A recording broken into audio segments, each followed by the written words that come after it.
अब ये हमारा किसका पार्ट है? GS1 का। तो हिस्ट्री डिस्कस हो चुकी है। कौन सा विषय प्री के बाद पढ़ना है, कौन सा प्री के साथ पढ़ना है। दूसरा क्या है इसमें? ज्योग्राफी। ठीक है, ज्योग्राफी। अब ज्योग्राफी के भी बहुत सारी चीजें आपको पहले ही तैयार कर लेनी है। तो हम देखते हैं प्री का मेन वाला, प्री प्लस मेन। दूसरा विषय हमारा तो ये सिर्फ और सिर्फ मेरे क्लास नोट्स पढ़ना आप लोग। मुझे खुद जब मैंने तैयारी करी थी मुझे खुद समझ नहीं आया। तो यूपीएससी का करा था मैंने, 1 महीने में ज्योग्राफी कंप्लीट। और वो यहाँ से गई, फिर मैंने खुद से करा क्योंकि मैंने जब यहाँ भी पढ़ाना था मेरी ज्योग्राफी सबसे ज़्यादा वीक थी। क्योंकि एक तो वो बहुत ज़्यादा टेक्निकल होती है, ऊपर से हम साइंस बैकग्राउंड के हुए। तो वैसे भी जब हम 7th 8th क्लास में पढ़ते थे सबसे ज़्यादा डंडे मुझे इसी में पड़े। सर मारते थे, हमारे सर के मारने का तरीका भी अजीब सा था। पतली सी डंडी लेते थे, ऊपर से लेके नीचे तक ऐसा ऐसा झाड़ रहे होंगे। और सबसे ज़्यादा मार खाई है इसी में। ये एसएसटी कभी समझ में ही नहीं आई मुझे, इंटरेस्टिंग भी नहीं था और बोरिंग जैसा लगता था, पता नहीं क्या ही पढ़ रहे हैं। उसमें ज्योग्राफी सबसे ज़्यादा बेकार लगती है ना, बट वो बहुत इंटरेस्टिंग होती है अगर देखा जाए तो। और जिसका इसमें वो होता है ना, रुझान होता है, देखना कुछ अलग सा ही होगा वो, मतलब माइंडेड टाइप का लगेगा आपको थोड़ा सा, है ना, क्योंकि टेक्निकल विषय है, आर्ट एंड कल्चर वाला भी है और थोड़ा सा इसमें मैपिंग वगैरह भी हो सकती है। ठीक है, तो ज्योग्राफी में क्या करना है, क्योंकि ज्योग्राफी पर्टिकुलर एक बुक बेस्ट इसकी है ही नहीं। जैसे पॉलिटी के लिए लक्ष्मीकांत है, मॉडर्न हिस्ट्री के लिए स्पेक्ट्रम है, बट ये बिखरा हुआ है। तो इसलिए मैंने इसको आप क्लास नोट से पढ़ सकते हैं, मेरे वाले जो क्लास नोट्स हैं उससे पढ़ सकते हैं, क्योंकि बहुत मेहनत से वो बनवा रहे हैं आपसे, है ना। और मैंने पढ़ाई है आपको कौन सी ज्योग्राफी? इंडियन। जिसके पास नहीं है अब वो कैसे करेगा? उसके लिए आप क्या पढ़ सकते हैं? एनसीईआरटी। एनसीईआरटी आप स्टार्ट करो कौन सी वाली? क्लास 11 की और क्लास 12। क्लास 11 की 2 एनसीईआरटीज है, क्लास 12 की 2 एनसीईआरटीज है। बट दिक्कत ये है ये अपडेटेड नहीं है, भाषा अच्छे से समझ में आ जाएगी आपको।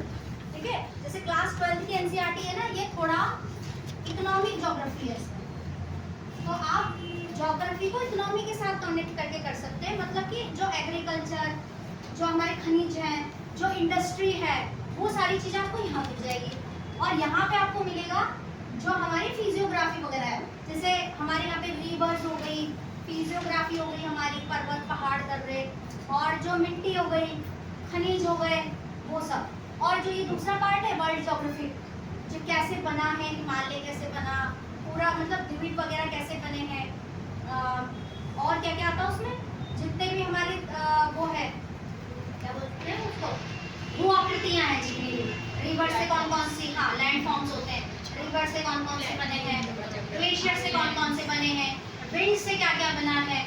और दूसरा सबसे इम्पोर्टेंट चैप्टर जो होता है वो जिसमें वो पढ़ते हैं साइक्लोन वगैरह, जलवायु वाला, क्लाइमेटोलॉजी, सबसे टफ, चक्रवात का क्वेश्चन आता है मेंस में। ठीक है, तो ये बेसिक अंडरस्टैंडिंग आपकी यहाँ से प्रिपेयर्ड हो जाएगी।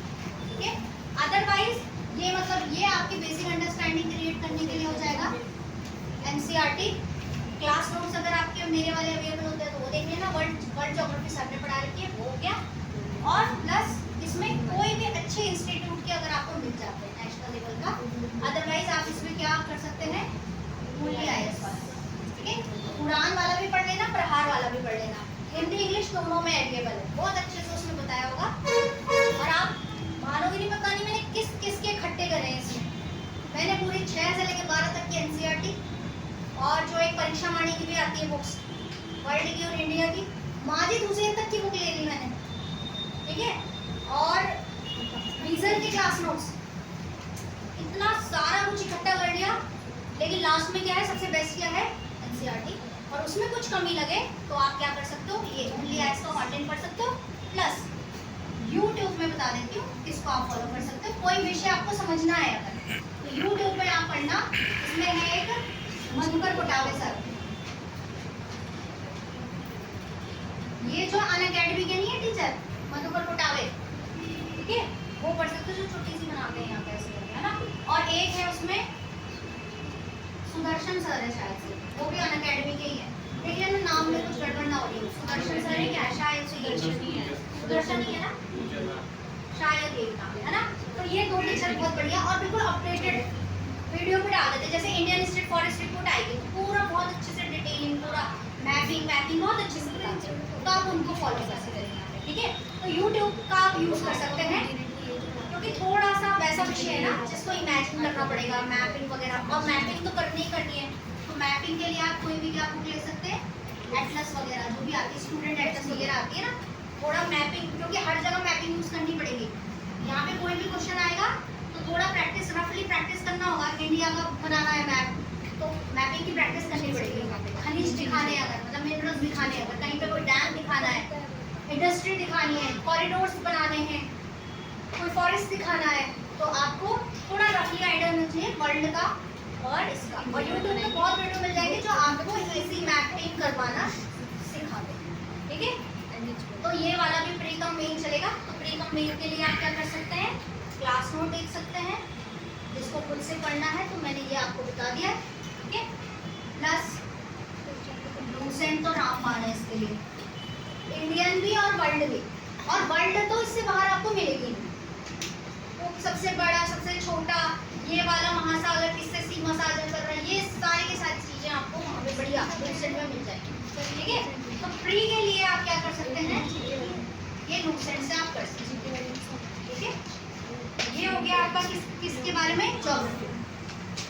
समझ में आ गया। और इसके साथ में डिजास्टर मैनेजमेंट आएगा, वो पेपर 3rd में होता है।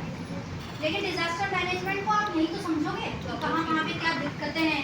जैसे अगर वो बोले हिमालयन रीजन में ही भूस्खलन क्यों हो रहे हैं, तो उसके बारे में बेसिक अंडरस्टैंडिंग तो यहीं से पता चलेगी ना, तब उसको आप सही से करेंगे। डिजास्टर मैनेजमेंट पेपर 3rd में, पेपर 3rd में इकोनॉमिक्स वाले के साथ उन्होंने रख रखा है। तो रीजन है ना कुछ कि हम यहाँ पे इंफ्रास्ट्रक्चर डेवलपमेंट कर रहे हैं, हिमालयन रीजन है, बहुत ज़्यादा सेंसिटिव एरिया है। तभी तो हमारे यहाँ पे टिहरी डैम का विरोध किया था, क्योंकि वो टिहरी डैम के नीचे से फॉल्ट जोन है।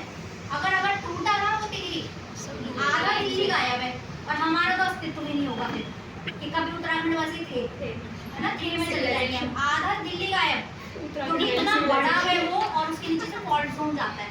तो आप कहाँ से समझ रही है चीज़ें, वहाँ की ज्योग्राफी से, है ना। बना कैसे हिमालय, वो पूरा वर्ल्ड ज्योग्राफी में आता है ना, जो प्लेट प्लेसमेंट वगैरह टेक्टोनिक्स। तो ये हो गया आपका सेकंड क्या। और दूसरा पीवाईक्यू के लिए क्या देखोगे, घटना चक्र।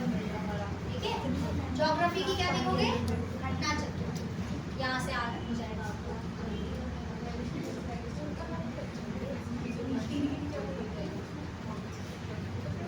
ये जो भी मैं बता रही हूँ आपको लग रहा होगा 2 दिन में बताने वाला हो जाएगा।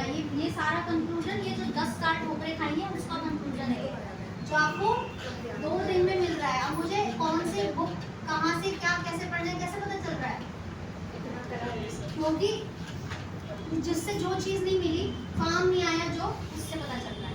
मैंने भी इतनी घटना चक्र लेके रख दी और कोरी की कोरी अब बेच दी परसों 2019 में, 2019 की, है ना। आधी बुक्स मैंने पता नहीं 40 किलो 50 किलो ले जाओ, नहीं भैया ले जाओ इसको, है ना। और अभी आधी और छाटनी है नोट्स वगैरह की, तो टाइम वेस्ट बहुत हुआ है। इसलिए तो गाइडेंस बहुत ज़्यादा ज़रूरी होती है, ताकि आप सिर्फ उसी डायरेक्शन में चलें जो आपको आपकी लक्ष्य तक पहुंचाएगा। क्योंकि बिखराव बहुत ज़्यादा है ना, और अब तो इतने प्लेटफॉर्म हो गए कि आप में क्या है कि ये वाला नोट्स भी ले लो, ये वाला यूट्यूब चैनल, ये वाला चैनल सब्सक्राइब कर लो, इसका कंटेंट ले लो, उसका कंटेंट ले लो। तो मतलब कमी नहीं है आज के टाइम पे। हमारे टाइम में लिमिटेड सोर्सेज थे, है ना, लेकिन बुक्स बहुत ज़्यादा अवेलेबल थी। हमसे पहले वालों को बुक्स भी नहीं मिलती थी।